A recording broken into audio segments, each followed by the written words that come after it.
Hello, ನಮಸ್ಕಾರ ಎಲ್ಲರಿಗೂ. Welcome to trace of two. ನಾವಿವತ್ತಿನ ವಿಡಿಯೋಲಿ ಹೇಸರಘಟ್ಟ ಬಗ್ಗೆ ಕಂಪ್ಲೀಟ್ ಡೀಟೇಲ್ಸ್ನ ಕೊಡ್ತಾ ಇದ್ದೀವಿ. ಇದು ಬ್ಯಾಂಗ್ಳೂರಿಂದ ಜಸ್ಟ್ 30 to 35 ಕಿಲೋಮೀಟರ್ ಡಿಸ್ಟೆನ್ಸಲ್ಲಿದೆ.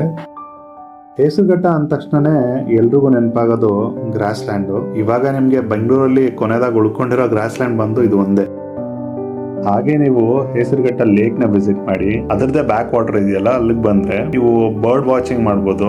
ಜೊತೆಗೆ ಇವಾಗ ಸದ್ಯಕ್ಕೆ ಅಲ್ಲಿ ವಲ್ಚರ್ಸ್ ಜಾಸ್ತಿ ನೋಡಕ್ ಸಿಗುತ್ತೆ. ಬ್ಯಾಕ್ ವಾಟರ್ಸ್ ಹೋಗ್ತಾ ರೂಟ್ ಅಲ್ಲೇ ನಿಮ್ಗೆ ಬ್ಯಾಂಬೂ ಫಾರೆಸ್ಟ್ ಕೂಡ ಸಿಗುತ್ತೆ, ಅಲ್ಲೂ ನೀವು ಟೈಮ್ ಸ್ಪೆಂಡ್ ಮಾಡ್ಬೋದು. ಸೊ ಬನ್ನಿ ಈ ವಿಡಿಯೋಲಿ 1 by 1 ನೋಡ್ಕೊಂಡ್ ಬರೋಣ.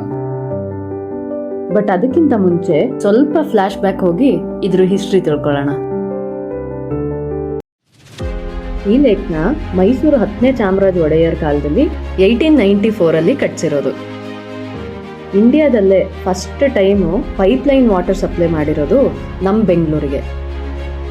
ಆಗಿನ ಕಾಲದಲ್ಲಿ ಕೇವಲ 2.5 ಲಕ್ಷ ಪಾಪ್ಯುಲೇಷನ್ ಬೆಂಗಳೂರಲ್ಲಿದ್ದಿತ್ತು.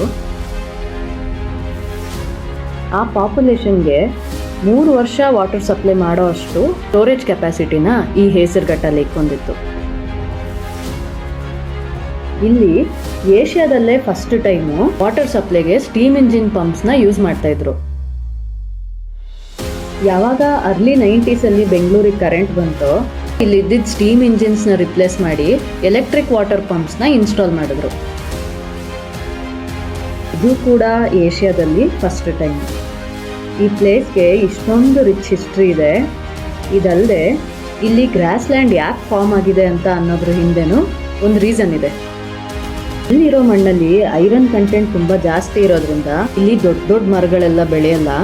ಈ ಕುದುರೆಮುಖ ಸೈಡ್ ಪೀಕಲ್ಲೆಲ್ಲ ಹೇಗೆ ಪ್ಲೈನ್ ಗ್ರಾಸ್ ಲ್ಯಾಂಡ್ ಕಾಣಿಸುತ್ತೋ ಹಾಗೆ ಇಲ್ಲಿ ನ್ಯಾಚುರಲ್ ಗ್ರಾಸ್ ಲ್ಯಾಂಡ್ ಫಾರ್ಮ್ ಆಗಿದೆ.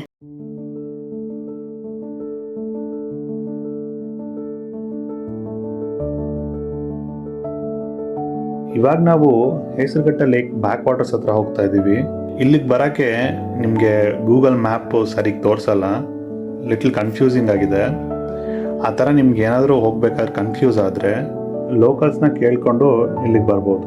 ರೋಡ್ ಕೂಡ ಅಷ್ಟೊಂದೇನು ಕಷ್ಟ ಇಲ್ಲ, ನೀವು ಸ್ಕೂಟಿಲಿ ಬೇಕಾದರೂ ಬರ್ಬೋದು.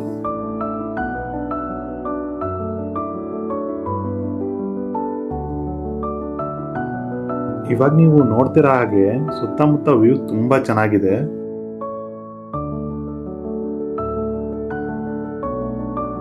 ಇವನ್ ನಾವು ವೀಕೆಂಡಲ್ಲಿ ಬಂದ್ರೂ ಜನ ಯಾರು ಜಾಸ್ತಿ ಇರಲಿಲ್ಲ.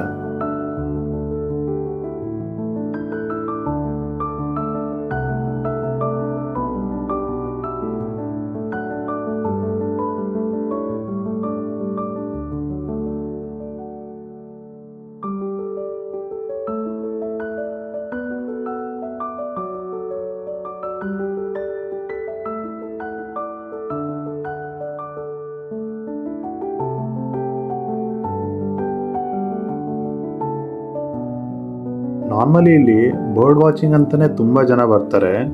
ಬಟ್ ನಾವು ನೋಡ್ದಂಗೆ ಇಲ್ಲಿ ವಲ್ಚರ್ಸ್ ಸ್ವಲ್ಪ ಜಾಸ್ತಿ ನೋಡಕ್ ಸಿಗುತ್ತೆ.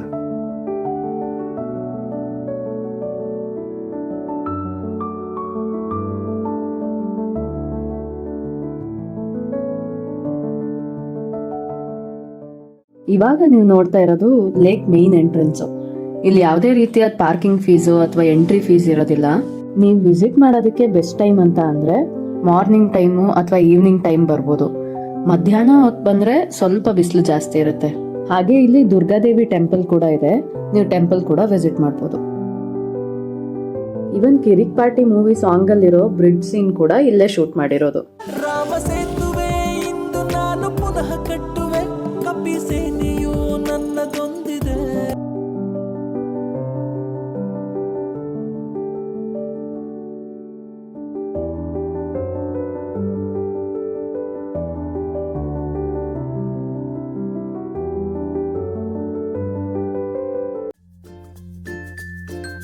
ಇಲ್ಲಿ ಸುತ್ತಮುತ್ತ ತುಂಬಾ ಹಿಡನ್ ಸ್ಪಾಟ್ಸ್ಗಳಿದೆ. ಹಾಗೆ ಇನ್ನೊಂದು ಫೋಟೋಶೂಟ್ ಸ್ಪಾಟ್ ಹತ್ರ ನಾವಿವಾಗ ಹೋಗ್ತಾ ಇದ್ದೀವಿ. ಇಲ್ಲಿ ಎಲ್ಲೇ ನೋಡಿದ್ರು ಪ್ಲೇಸ್ ಮಾತ್ರ ತುಂಬ ಚೆನ್ನಾಗಿದೆ, ಒಳ್ಳೆ ವ್ಯೂ ಸಿಗುತ್ತೆ. ಆನ್ ದ ವೇ ಕೂಡ ಎಷ್ಟೊಂದು ಜನ ಪಿಕ್ನಿಕ್ ಥರ ಬಂದು ಇಲ್ಲಿ ಊಟ ಮಾಡ್ಕೊಂಡು ಕುತ್ಕೊಂಡಿದ್ರು. ನೀವು ಕೂಡ ಆರಾಮಾಗಿ ಒನ್ ಡೇ ಪಿಕ್ನಿಕ್ ಥರ ಇಲ್ಲಿ ವಿಸಿಟ್ ಮಾಡ್ಬೋದು. ಆದರೆ ವಿಸಿಟ್ ಮಾಡಿ ಇಲ್ಲಿ ಜಾಸ್ತಿ ಗಲೀಜು ಮಾಡೋದು ಅಥವಾ ಲಿಟರ್ ಮಾಡೋದು ಆ ಥರ ಎಲ್ಲ ಮಾಡೋಕ್ಕೆ ಹೋಗ್ಬೇಡಿ. ದಯವಿಟ್ಟು ತಂದಿರೋ ಪ್ಲಾಸ್ಟಿಕ್ ಕವರ್ಸು ಅಥವಾ ಏನೇ ಇದ್ರೂ ನಿಮ್ಮ ಜೊತೆಗೆ ಕ್ಯಾರಿ ಮಾಡಿ.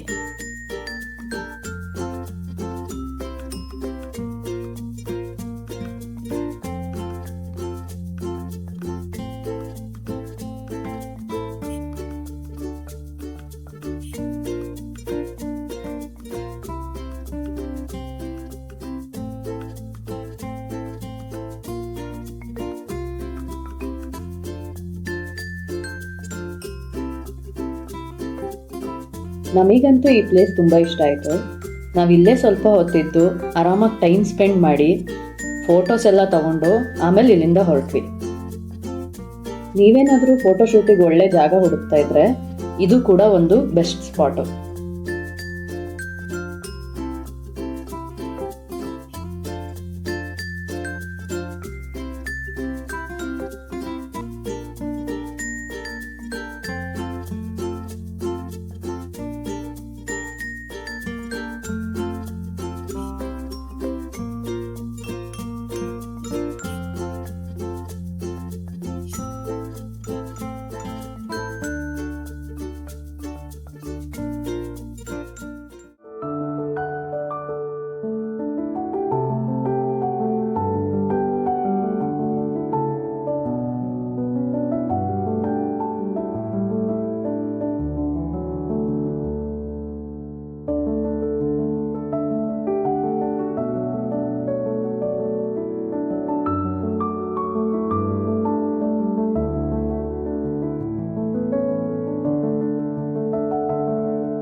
ಇದಿಷ್ಟು ನಾವು ನೋಡಿರೋ ಹೆಸರುಘಟ್ಟ ಆಗಿತ್ತು. ನಿಮ್ಗೇನಾದ್ರೂ ಇನ್ನ ಸುತ್ತಮುತ್ತ ಇರೋ ಪ್ಲೇಸಸ್ ಬಗ್ಗೆ ಗೊತ್ತಿದ್ರೆ ಅಥವಾ ಹಿಸ್ಟ್ರಿ ಬಗ್ಗೆ ಗೊತ್ತಿದ್ರೆ ಪ್ಲೀಸ್ ಕಮೆಂಟ್ ಮಾಡಿ. ಹಾಗೆ ನಿಮ್ಗೆ ಈ ವಿಡಿಯೋ ಇಷ್ಟ ಆಗಿದ್ರೆ ಲೈಕ್ ಮಾಡಿ, ಸಬ್ಸ್ಕ್ರೈಬ್ ಮಾಡಿ ಮತ್ತು ನಿಮ್ಮ ಫ್ಯಾಮಿಲಿ ಅಂಡ್ ಫ್ರೆಂಡ್ಸ್ ಜೊತೆ ಶೇರ್ ಮಾಡಿ. Thank you.